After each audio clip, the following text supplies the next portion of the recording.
السلام علیکم دوستو، تمام مومنین کو نزول شہزادہ قاسم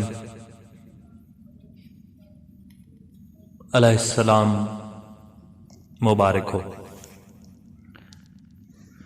اس میں مبارک حضرت قاسم علیہ السلام، والد گرامی حضرت امام حسن مجتبی علیہ السلام، والدہ ماجدہ جناب ام فروہ سلام اللہ علیہا، تاریخ ولادت 7 شعبان، مقام ولادت مدینہ منورہ،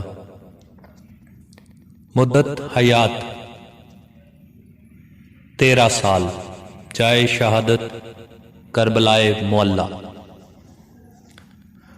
شہزادہ قاسم علیہ السلام نے آنکھ کھولی ولی خدا حسن مجتبی علیہ السلام کی گود میں۔ امام حسن علیہ السلام نے قاسم نام رکھا، پرورش پائی ہادی برحق حضرت امام حسین علیہ السلام کی آغوش میں، فنون جنگ کی تعلیم ملی، اوشجائے عرب قمر بنی ہاشم حضرت عباس بن ابی طالب عباس بن علی ابن ابی طالب علیہ السلام سے۔ حضرت قاسم ابن امام حسن علیہ السلام نے جس ماحول میں پرورش پائی وہ خدا پرستی ماحول تھا، جہاں شب و روز خدا پرستی کا درس ہوتا تھا، وہی قرآن کا مفہوم بیان ہوتا تھا، اخلاق حسنہ عمل صالح کی تعلیم دی جاتی تھی۔ بچپن میں پھوپھی زینب سلام اللہ علیہا سے دادی زہرا سلام اللہ علیہا کا خطبہ فدق سنا تھا، جو شہزادہ قاسم علیہ السلام کو پورا یاد تھا۔ امام حسین ابن علی علیہ السلام سے حضرت ابو طالب کے اشعار سنتے تو حافظے میں محفوظ رہتے تھے۔ کم سنی سے قرآن حفظ تھا۔ مسجد نبوی میں جب قرآن کی تلاوت فرماتے تو لوگ آپ کی پرسوز آواز سن کر تلاوت لحن داؤدی سے مشتاق ہو کر مسجد میں جمع ہو جاتے۔ امام حسن علیہ السلام جب دنیا سے رخصت ہو رہے تھے اور زہر کی وجہ سے جگر کے ٹکڑے ہو کر نکل رہے تھے تو امام حسن علیہ السلام ایک عالم کرب میں تھے۔ جب آخری وقت آیا تو امام علیہ السلام نے فرمایا، میرا قاسم کہاں ہے؟ ذرا بلا لو۔ اس وقت جناب قاسم کی عمر صرف 3 سال تھی۔ جناب قاسم کو لایا گیا، 3 سال کا بچہ امام حسن علیہ السلام نے سینے سے لگایا، اس کا منہ چوما، بہت دیر تک سینے سے لگائے روتے رہے۔ اب باپ کو جو روتے دیکھا تو یہ بچہ بھی چیخ چیخ کر رونے لگا۔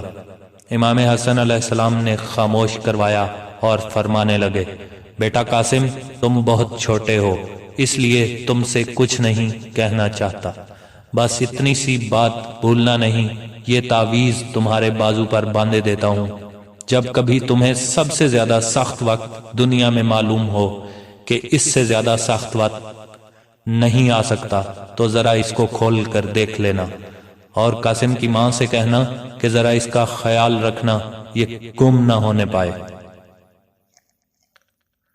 تعویذ بندھا ہوا ہے، عاشور کا دن آ گیا، اب بچے کی عمر ہے 13 سال۔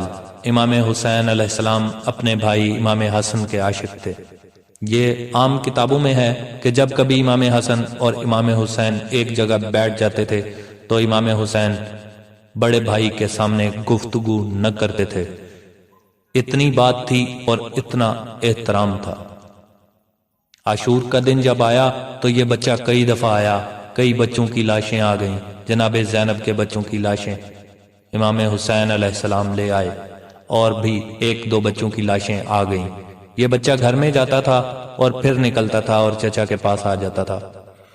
میرا یہ خیال ہے کہ ماں بھی کہتی تھی کہ بیٹا ابھی تک اجازت نہیں لی، چنانچہ آتے تھے جناب قاسم اور عرض کرتے تھے، چچا جان مجھے بھی تو اجازت دیجیے۔ امام حسین علیہ السلام شہزادہ قاسم کی صورت دیکھتے تھے اور بھائی امام حسن علیہ السلام یاد آ جاتے تھے۔ امام حسین علیہ السلام گلے سے لگا کر رو دیتے تھے اور فرماتے تھے کہ بیٹا ابھی ذرا ٹھہر جاؤ۔ جناب قاسم اس الجھن میں تھے کہ اب کیا کیا جائے، چچا اجازت نہیں دے رہے۔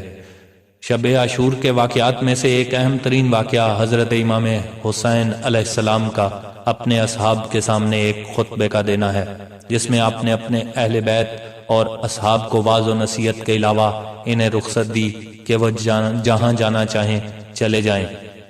امام علیہ السلام کا خطاب مکمل ہوا تو امام حسن علیہ السلام کے بیٹے قاسم بن الحسن جو نورسیدہ نوجوان تھے اس مجلس میں حاضر تھے اور شوق و شیدائی کے ان مناظر کا مشاہدہ کر رہے تھے۔ جناب قاسم اپنے بزرگوار سید الشہداء سے دریافت کیا، کیا میں بھی آپ کے انصار و اصحاب کے ہمراہ شہادت پاؤں گا؟ امام کا دل اپنے بھائی کی یادگار کے لیے تڑپ اٹھا اور پوچھنے لگے، پیارے بیٹے تم موت کو کس طرح محسوس کرتے ہو؟ قاسم نے شجاعت کے ساتھ جواب دیتے ہوئے جواب دیا، چچا جان شہد سے بھی زیادہ میٹھی ہے۔ امام علیہ السلام نے شفقت کے ساتھ فرمایا، چچا تم پر قربان ہو، ہاں تم بھی بلائے عظیم سہنے کے بعد شہید کیے جاؤ گے۔